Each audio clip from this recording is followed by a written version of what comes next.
It's a weather forecast. Although today it's not so sunny, but we have a sunny 2018, very good outlook near term, cloudier as we get into 2019. Okay, sunny, cloudy, very simple, done. Thank you very much. Okay, our themes is near term. I think we're going to be at a 3% growth path. We've had a couple of quarters of 3%. We think we can get a few more quarters of 3%. People were saying that was impossible a year ago, 2 years ago, but we're going to see 3% for a while. And then the economy probably will trail off in 19.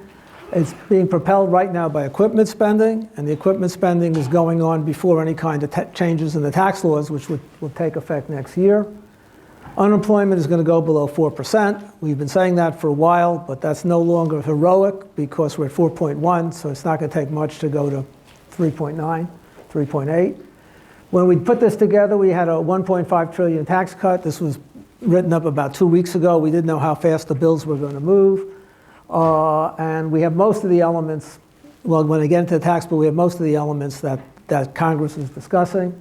We think the Fed is going to remain on a path of interest rate normalization, and the Fed's going to reduce its balance sheet, and that may introduce some new uncertainty because Fed has never really shrunk the balance sheet the way it's going to be shrunk over the next several years. We think there'll be an uptick in inflation and wages, and we have the economy fading in 2019. That's sort of the cartoon version of the forecast. Here's real GDP, and you notice this, all of a sudden we got 5 quarters running, we'll have 3% growth. We've had 2 done. The current quarter we think will be around 3%, and then the first half will be about 3%. And then the economy gradually fades. And the reason why it gradually fades is we're beginning to run out of labor. Basically, we're at full employment, and it's very hard to get a lot of economic growth when you have a fully employed economy. If we started with a 6% unemployment rate, we'd be much more bullish.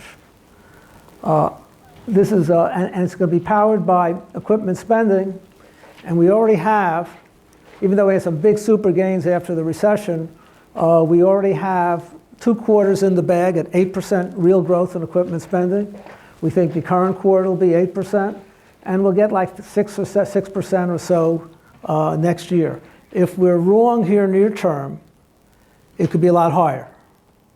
And the reasoning is in the tax bill, if the Senate version of the tax bill is adopted, corporate taxes get cut in 2019, not 2018, but 100% expensing of equipment will take place in 2018, so you may telescope a whole bunch of equipment spending into 2018 that would not have ordinarily happened, and then in 2019, when taxes get cut, they'll get the income from the equipment spending will come in at a lower tax rate. So we may be low on this depending on how the tax bill sorts out. But equipment spending at 8%, and if you notice, it was negative in 2016, and 2015. A lot of that had to do with weak oil and gas drilling. All right, here's the employment. Employment is growth. Basically, we have slowing down at the end of 2019. And the reason why it really slows then is we're running out of people. I mean, the economy is running at full employment. And if you're at full employment and labor force participation stays about the same, the most you're going to get is 100,000 or 80,000 jobs a month, and everything sort of stalls out at the end of 2019. Here's the unemployment rate. We have it going down to 3.8. That's not heroic. There are some forecasts on Wall Street right now of unemployment going to 3.5. So we got the employment numbers on Friday. The street consensus is about 200,000 jobs. We're not quarreling with that. Unemployment could drop to 4.0 from 4.1.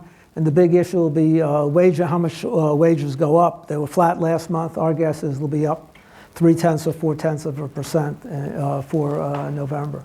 And we have the unemployment rate, just to model it out, showing a slowdown going over 4% at the end of 2019, but that's 2 years away, so that's sort of more of a guess. On tax cut assumptions there's lots of smoke and mirrors in this bill. And it's 2 things. You could retitle the Tax Cut Act as either the Lawyers and Accountants Relief Act of 2017, Or you could also entitle it the Leave No Lobbyists Behind Act of 2017. The tax cut could be as high as $2.2 trillion, not the $1.5 trillion that's being advertised, because there's a whole bunch of goodies in the bill that expire in 2021, 2022, and 2025. And if those goodies get extended through the period through 2027, the tax bill goes to $2.2 trillion rather than $1.5 trillion. So they're just playing the rules, the budget resolution, a lot of smoke and mirrors. All right. The other thing about it is when you have a Senate bill and a House bill, they're going to have a conference, and it isn't necessarily just compromising the differences. The conference committee could do whatever it feels like, and they could put things in, take things out, and they could rewrite the whole bill in conference and it comes back. So you just don't assume that this is the Senate version, this is the House version, they do 50-50, 60-40 compromises, and done. That's not necessarily the case. We assume the 25% corporate tax rate. Both bills have 20%. And then out of the blue, President Trump tweeted 22% is okay.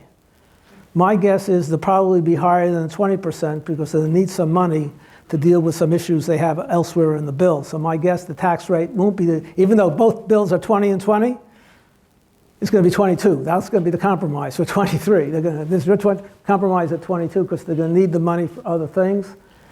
Big hit to high tax states, limits in the state and local tax deductions.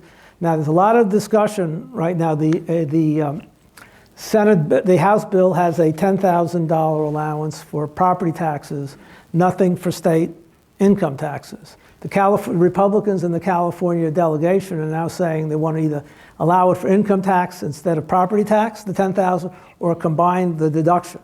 My guess is they'll probably combine the deduction, and it may be higher than $10,000. So it'll be combined property tax plus state income tax, and you allow $10,000 or $15,000. That'll probably be what the final bill looks like.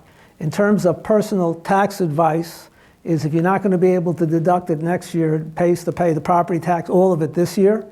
And if you file estimated taxes, it pays to file the estimated tax before December 31st and overpay so you can get the full deduction in 2017 because you won't get it in 2018. So that's some very straightforward tax advice here on that. And the only issue is if you have AMT, if you're subject to alternative minimum tax, we don't know what the new law will look like. That could complicate it a little bit. But to the extent that you can pay the taxes in 2017, because 2017 taxes are going to be fully deductible under current law. There'll be no question about that. We don't know what's going to happen in 2018. So that's some, you're getting what you pay for with this free tax advice. Okay. The deficit is going to go up, but we have the deficit going down in 2018. The reason is they're going to have a tax on repatriated corporate profits. All the profits held by U.S. corporations held overseas are not taxable, are not currently taxable. The tax law is going to deem all those past profits as deemed repatriated, and these corporations who hold all this money in the Cayman Islands and Ireland and the UK and in Asia, they're going to have to they'll have to pay a repatriation tax. We assumed $100 billion coming in. It could be as high as $200 billion. That's going to reduce the deficit one time in 2018, and then it starts growing in 2019 and it gets bigger and bigger over time. So the deficit actually in 2018 could be less than in 2017, even with this big giant tax bill, because of this money coming in from overseas. Okay. The other thing we have on the budget side is defense spending is going to go up. It was down for like 6-7 years in a row. We have the defense authorization bill, which is working its way through Congress, has much more money than this in it. And the thing is with North Korean rockets with nuclear warheads aimed at California and also presumably aimed at the Northeast, and so on like that is going to induce a lot of defense spending. And it's in the defense authorization bill, so that's also in train. So we're having cuts in taxes, big increase in defense spending. Nowhere near 2008 and 2009 during the surges in Iraq and Afghanistan. Okay. The other thing going on is interest rates are going to probably continue to rise. The Fed's going to normalize. Janet Yellen will no longer be Fed chairperson, But Powell, who's coming in, he's promised basically to continue the same policy. We are assuming that next week when the Fed meets, they're going to raise the rate by 0.25%. That's baked in the cake in the markets. We have 3 rate hikes at 25 basis points each scheduled for next year. That's in the dot plots that the Federal Reserve governors have sort of told us, the members of the Open Market Committee have told us. The market is only assuming 1 or 2 rate hikes. So this is more aggressive than the market, but consistent with what the Fed is saying. And we have 4 rate hikes in 2019. Okay, that's more than what the market has. And we also have long rates going up. And could have a long rate going up to the high 3s, maybe even the low 4s. As we'll get to it, we will see some more inflation in the system. But we're pretty confident about next week, and we're pretty confident that the Fed's normalization path will continue. Now, the other thing going on is the Fed's going to shrink its balance sheet. The balance sheet used to be very boring. It was around $800 billion. And then all of a sudden, they did quantitative easings, and they quintupled the balance sheet from $800 billion to $4 trillion plus. They've told us they want to start shrinking the balance sheet. Now, you can't really see it on this chart because it's been flat for a long time, but that tiny little drop at the end, and they took $8 billion. They lowered the balance sheet.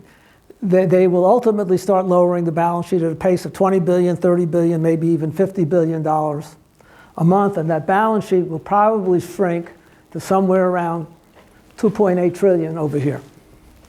Now, they've never done this before, so we'll see how the markets respond. And how they're going to do that is they're going to let Treasury securities that they own run off. They're not going to be actually actively selling in the market. They have all these securities that are coming due, and they just let them run off, and they get paid and done, and the money gets retired. And that's mortgage-backed securities and Treasury securities. And they've never done this before, so this is going to be something new. So there's a risk here. So far, so good. The markets haven't noticed it. It's all been telegraphed. But this is something that has yet to happen before, so there's no real way of modeling how the market's going to react when they start doing 30 or 40 billion. But they've also said if there's a negative reaction in the market, they'll slow it down. So we'll see what happens there. Okay, now inflation, there was a moderate downtick in the beginning of 17. We now see more inflation pressure in the economy, and we could see inflation running around 2.5% above their 2% target. And this is both core and headline inflation. And we could see it around 2.5% consistent. So that's part of the reason why we have higher interest rates. And wage growth is finally beginning to accelerate, and we could see wage growth going to around 4%. So that's why we're looking very closely at the number on Friday to see if we begin to get confirmation of that. And that's really coming from a tighter labor market. And if you ask all the surveys, like small business surveys, is what is your biggest problem? Well, the biggest problem for many, many years was regulation. Now the biggest problem small business is saying in the survey is we can't get labor. So sooner or later, when you can't get labor, you'll have some kind of wage increases coming in the system. And instead of having wage increases in the 2%, we could see them in the 4%, and that's on a total comp basis. Okay, consumer spending will remain robust. Part of that's going to come from wage increases and employment. Slows down in 2019, and the reason why we have it slowing in 2019 is automobile sales trail off. Part of the increase in automobile sales in 2018 is basically to replace all the cars that were lost in Florida and that were lost in Texas due to the big hurricanes and floods. But we have a recovery in automobiles a little bit. It's still a very robust year in 2018. The other thing that's supporting consumer, why we're optimistic about consumers, is first, wages up, employment up. We'll talk about this later. Very robust stock market, wealth effect. Other thing helping consumer is home values have rebounded. So you have wealth effect coming from houses and stocks, higher wages, higher employment. So this is an environment we don't get a recession, at least not right away, because the consumer is going to stay very, very strong certainly over the next 18 months. Now, housing hasn't really had a recovery.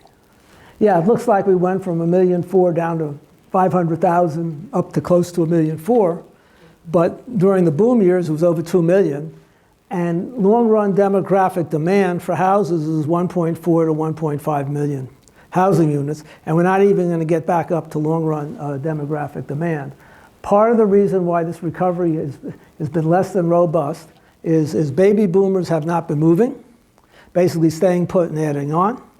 And then the other thing that's been holding it back is very strong zoning and growth control environments in the places that are generating the big employment gains. So in the places where there's very, very high demand for housing, there's no real supply response because of zoning and environmental regulation. And that's what's keeping a lid on housing construction. Okay, export growth is going to rebound basically from nothing to something close to 5%. And part of that is the global economy is booming, which I'll show you a slide in a minute. And the risk here is NAFTA.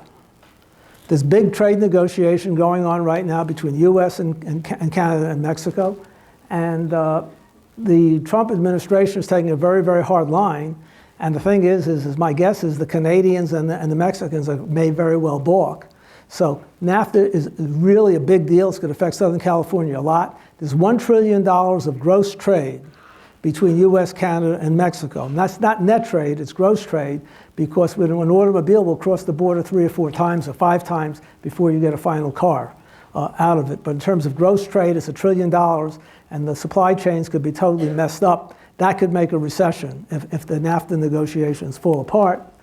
And here's the thing, Trump might not be the world's greatest negotiator, and there's Xi Jinping basically selling him not the Brooklyn Bridge, but selling him the Great Wall of China when he was in China a month ago. So it isn't clear how well this negotiation is going to turn out. So if there's a big risk out there in the economy, forgetting about really black swan events, this is something you could talk about and what have you, that's a legitimate risk to think about is watch the NAFTA negotiations. And we'll probably get a good sense of this by March or April. And all the reporting so far is it has not been going well. Okay, this is part of the reason why we're bullish on exports. This is the global growth forecast coming from Goldman Sachs. I don't use the OECD numbers or the World Bank numbers because those are 6 months too late, their forecasts, and they're made by committee and they're negotiated. So I use Goldman Sachs because I had it, it's credible. If I had Citigroups, I would use Citigroup's. If I had Bank of America's or Wells Fargo's, I would have used theirs, but I had the Goldman Sachs one. And they have global growth going, including the US, in 2016, 3.2, 2017, 3.7, 2018, 4%, 2019, 3.9. So if the rest of the world is growing, it's very good for our exports. And that's part of the bullishness on exports. The fast growers are India and China. China at 6, India at 8, and then they have a rebound in Brazil and the major economy. So that's a big help, and that's part of the reason for the near-term bullishness is the world economy is finally catching up to us and is doing a lot better. So to conclude is 2018, good growth. Fade in 19, unemployment rate drops below 4%. The short and long-term interest rates are going to rise, much more confident on the short end than on the long end, because rates in Europe are still very, very low. Upticks in inflation and wages. We're assuming tax cut compromise, some kind of thing. We think there will be a tax bill, and there's a lot of mistakes in the Senate bill. There's lots of mistakes. Example, they thought the alternative minimum tax was going to raise $30 billion on corporations. It's really going to raise $300 billion. When you write these things by hand in the middle of the night on the Senate floor, there are lots of mistakes in the bill, and they will try and correct it. There may be a conference report out by Saturday. My guess is they want to do this before the Alabama election next week. So my guess is we'll see something by Saturday, a compromise bill, and it will look different than both of the two existing bills. I guarantee that. The forecast risks are, we don't know how the impact of the deficits longer run. That's a 2019, 2020 problem. We don't know how the Fed balance sheet shrinkage is going to really work out as they really get into it. And then the other thing is that we worry about is the NAFTA talks. And on the upside risk is capital spending, which has been very strong without any tax bill, could be stronger than what we thought. And so we could have better near-term growth than what we have. So that's the upside risk to the forecast near term. Okay, so thank you very much.